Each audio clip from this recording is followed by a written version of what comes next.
ای دوی تبا د چا پزړه. د کونړ ولایت د مرکز اسداباد اړونده په نواباد سیمه کې د عثمان په نوم یو 15 کلن ماشوم چې یوه ورځ وړاندې تښتول شوی و په خورا بېرحمي سره وژل شوی دی. ځایي اوسیدونکي او عیني شاهدان وایي چې دغه ماشوم لومړی تښتول شوی او بیا نامعلومو کسانو د هغه سر پرې کړی. د سیمې خلکو رسنیو ته ویلي عثمان یو ورځ مخکې ورک شوی و او نن یې وژل شوی جسد په داسې حال کې وموندل شو چې سر یې ترې پرې شوی و. تر اوسه پورې د دغه وحشي پیښې انګیزه نه ده څرګنده شوې او نه هم ځایي چارواکو په رسمي ډول د چا د نیولو یا د پیښې د جزئیاتو په اړه څه ویلي دي.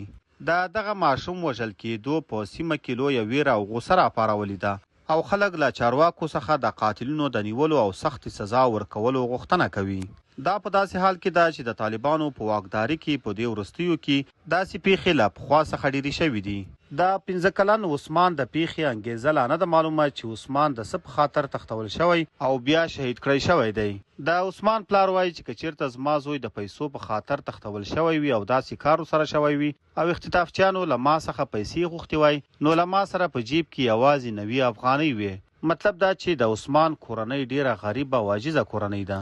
قدرمن دوستانو، د عثمان دغه پیښه ډیره دردونکې او د افسوس پیښه ده. دا یوازې د عثمان وژنه نه ده، انسانیت وژنه ده او د هغه کوچنۍ ماشومې او خاموشې سترګې پوښتنه کوي چې زما ګناه څه وه. یو معصوم ماشوم په داسې بېرحمي سره له دې دنیا څخه رخصتول واقعا چې زړونه پرې ریږدي او پرې کوي.